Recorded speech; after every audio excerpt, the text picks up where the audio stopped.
it going, guys, and welcome back to the channel.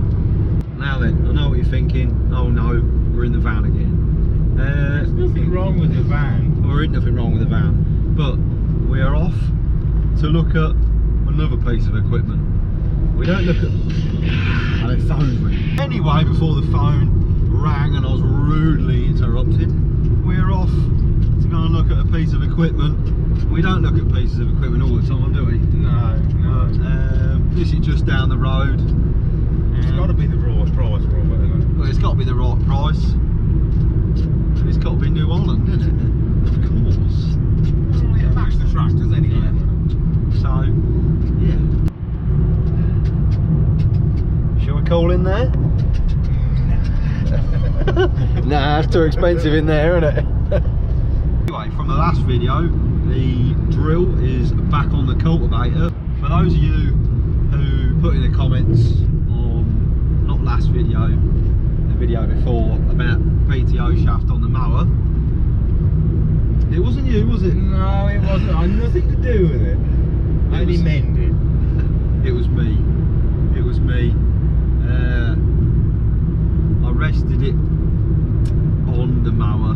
You'll have to show them. Yeah, I'll have to show you, but I rested it on the mower. I took it apart because the PTO shafts from that mower is in two parts. I took it apart and rested it on the mower and thought I'll grease it up, but I got in the tractor the following day, lifted it up and just extended it out and didn't think nothing of it, and it got caught between the stand and yeah, just got a slight nidge in it, and I bent it, I broke it.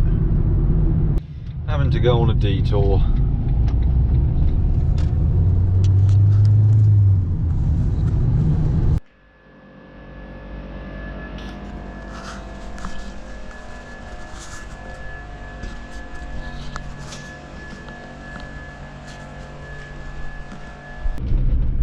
Morning.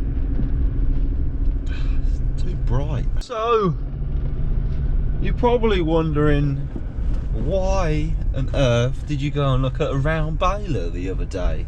Well, here's a few reasons why.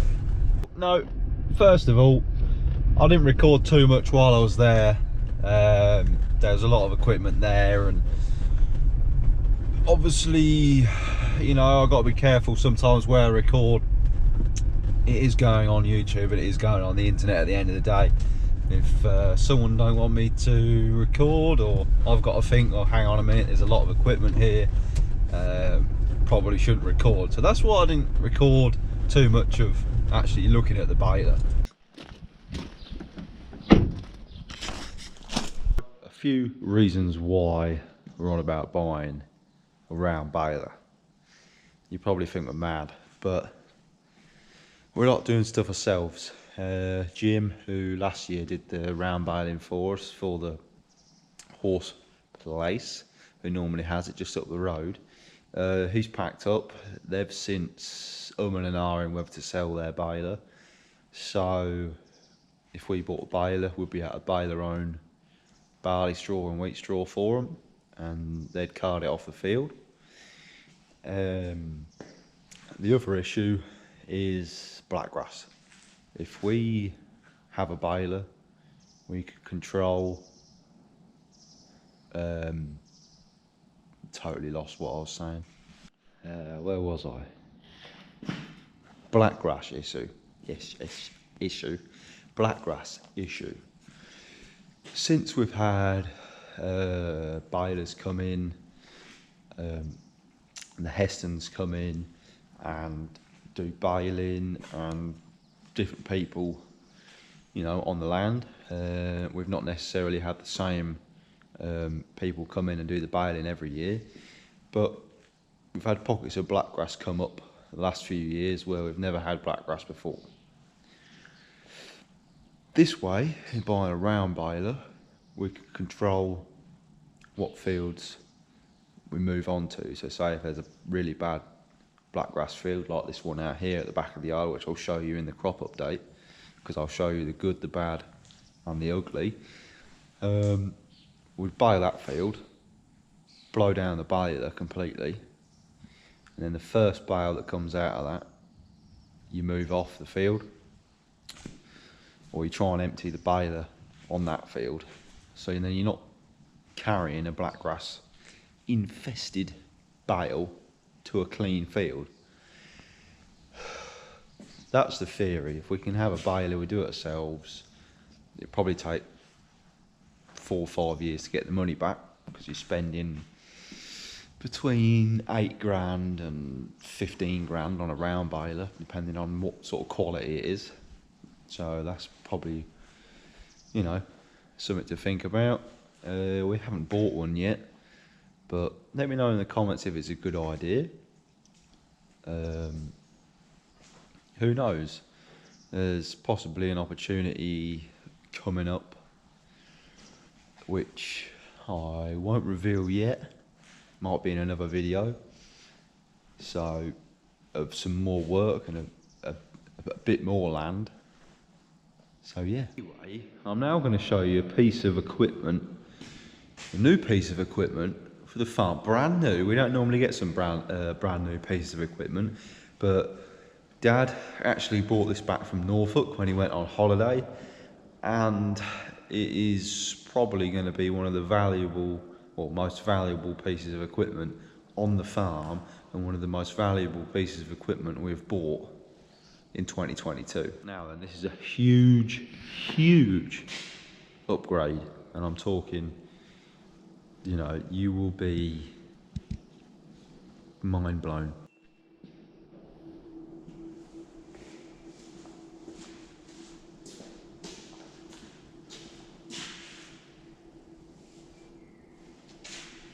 This is the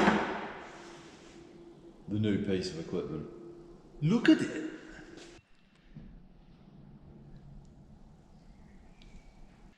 £35 worth of big brush. Not the big bud, it's a big brush. Look! It is unbelievable. This shed is going to be clean. I've upgraded from a 3 metre to a 6 metre. Anyway, I better stop buggering about, do something, but I'll show you the drill. We've got the discs on, we've got the drill back on. That was a bit of a pain because somebody pointed out to me in the previous videos or on Instagram and in one of my comments that I put these stands, I put them in the wrong way. Obviously I've never took it off before. I put them in the wrong way around, so then this forced, putting the stands the wrong way around, forced the drill to be tipped back like that when it should be tipped forward a bit. So then when you put the cultivator underneath, you lift it up and it all lines up, so you can put them pins in there. So it was sort of a telehandler job, lifting the tank up a little bit and altering it. And yeah, I was getting frustrated because I get stressed out and annoyed at situations like that because I haven't done it before. And then Dad comes along and just goes, oh, why don't you do this and do that? And yeah, that's what happens. Too many swear words get thrown about from me. That's just how I am sometimes. I just need to call out sometimes, I think. Or, like I said, I overthink situations.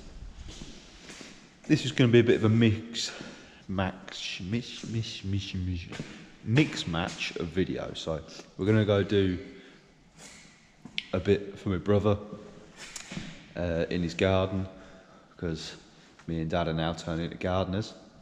My garden's all finished, but we're going to go do it for my brother, and then I'll rejoin you tomorrow. We've got food jobs to do tomorrow, and yeah.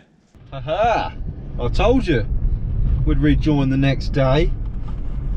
So it's the next day. I'm heading off down to farm 2. Dad is coming with a sprayer. He's going to spray the sugar beet down there. I thought I'd show you that. Also show you the winter barley that's over there, and the winter wheat that's over there as well.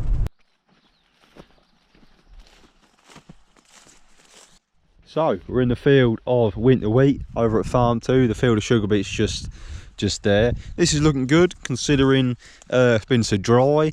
And yeah, it's the field where we didn't really know what to do with it.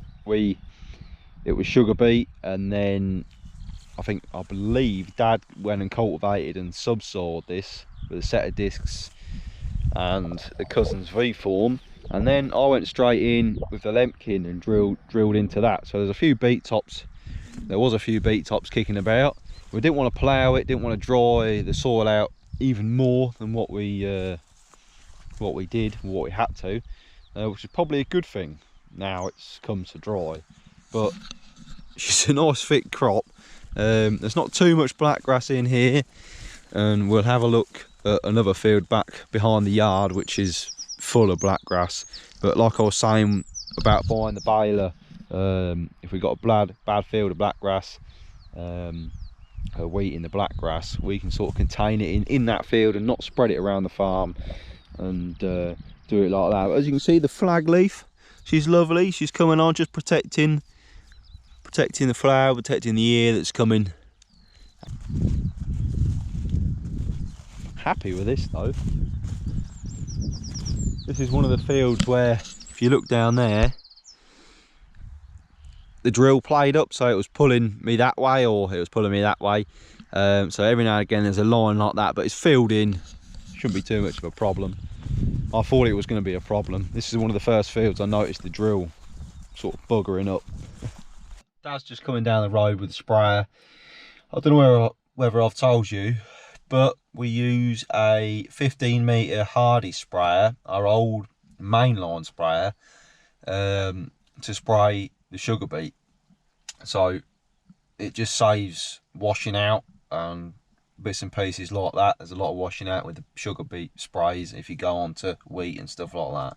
So we kept the old sprayer. It's not really worth that much, the old 15 metre sprayer Hardy, and we bought the Amazon.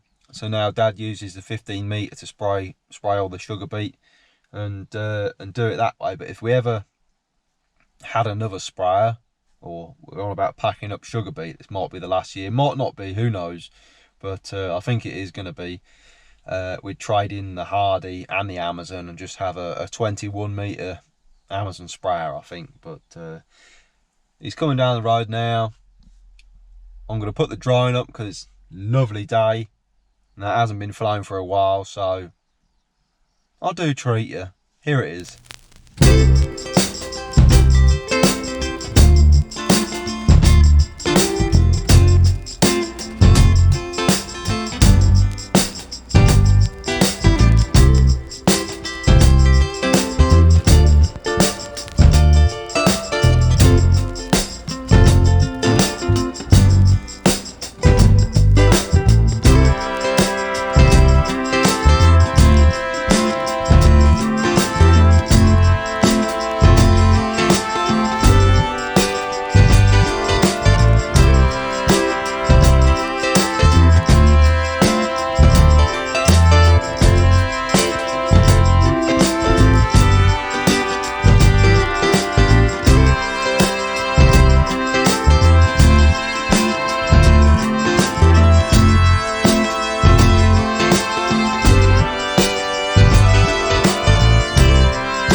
I'm just gonna head on over to look at this winter barley, but Dad's spraying an insecticide on the sugar beet in that field. We've got 2 more fields we can go and have a look at. Yeah, there's some fly on the leaf, so spraying some insecticides to get them off. So yeah, we'll just head on over, look at this winter barley now.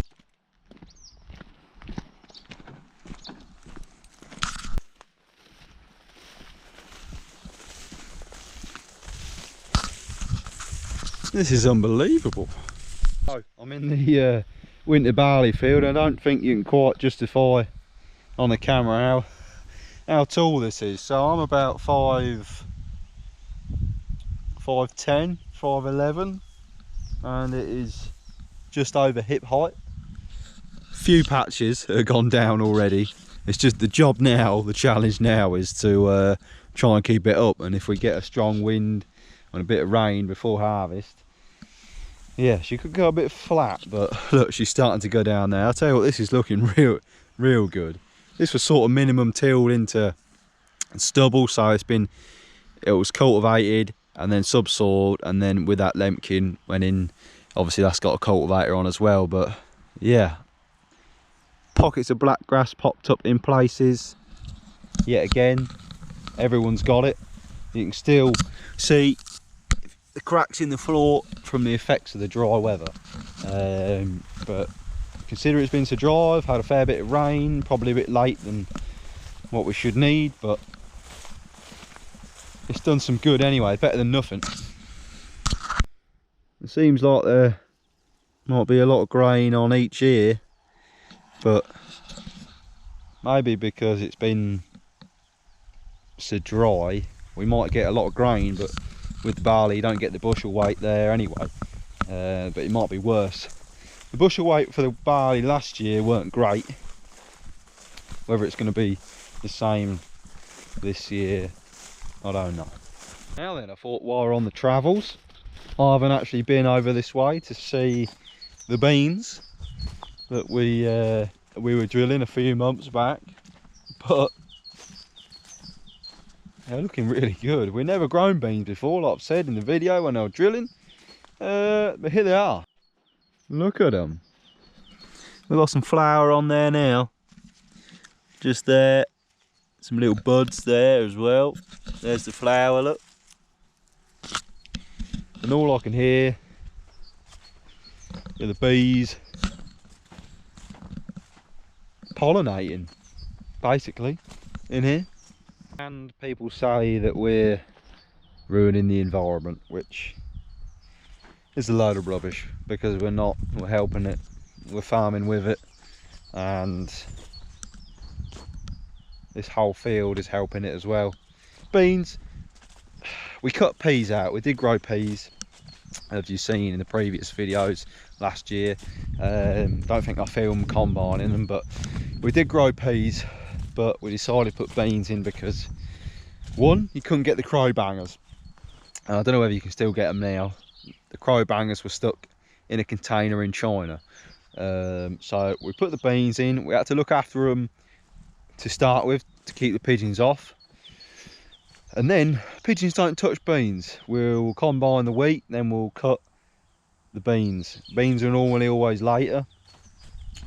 It's just one of them things. Dad didn't really like to put beans through the combine, but we might cut the beans and go back onto a bit of wheat to clean the combine up, to clean the insides of the combine up. But first year of growing beans, and I'm pretty impressed with how they look.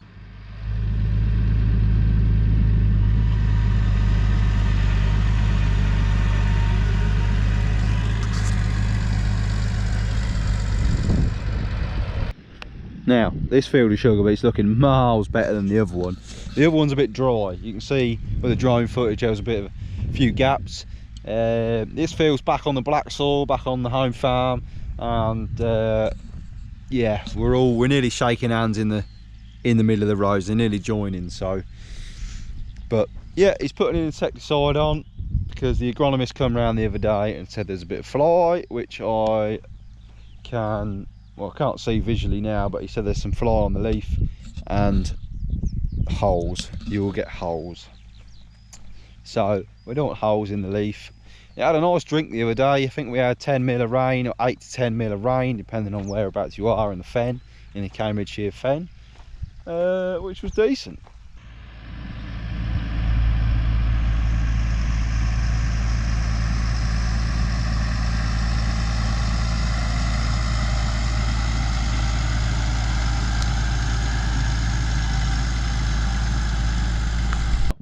Let's have a look at my favourite crop. Let's have a look at the little golden nuggets. So, this was the last field that we planted. Can anyone tell me whereabouts we started on that box that I went and fetched? Just there. They were ever so late coming up. All these were up, and these have only just started poking through when we just got a bit of rain. They weren't the best of seed really, so they are going to go at the front of the shed when we pick them. They're not going to go at the back because we might have trouble with them. They were just going a bit slightly off, going a bit rotten, the seed was, but they're all up. We don't want to risk them putting in the back of the shed, otherwise then we might have a big problem. But look at them. They need a drink soon. They need a drink soon. We're going to pull the irrigator out soon, but first Dad's going to go with a Nicholson's ridger and ridge them up, and it has also got tines on which will scrape this inside here and kill any weeds. And then he's going to go through with the ridging bodies and hoik some more soil up, so get them up higher and almost cover, not quite cover, the potatoes, and make a nice definite ridge.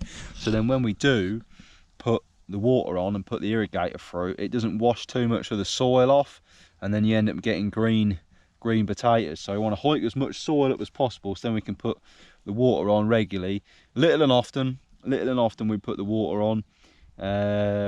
If it's hot in the daytime, you know, looking 26, 27 degrees like it has been in previous years, we irrigate in the evening and at night time. If it's not too bad, we'll irrigate in the day, because we don't want to shock the potatoes. So if it's like 26, 28 degrees in the day and you tip a cold can of water on your head, you're going to get a bit of a shock, ain't you? So we tend to irrigate in the evenings at night when it's cooler. Takes just lap it up. And yeah, so this was where the old box was. They're really small, just starting to come through, and then we started on a newer box that I went and fetched, and they're all coming up the same as the others.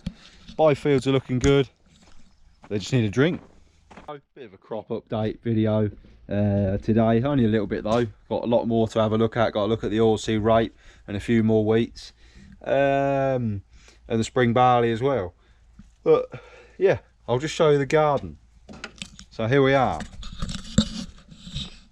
She is complete. She is complete.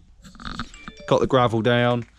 Fence is all done. Just going to put a few nails in here, I think, where you can see the odd gap through, and then put the cap in on the top.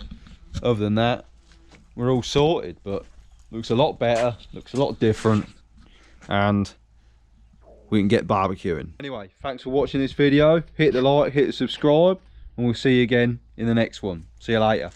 Ta.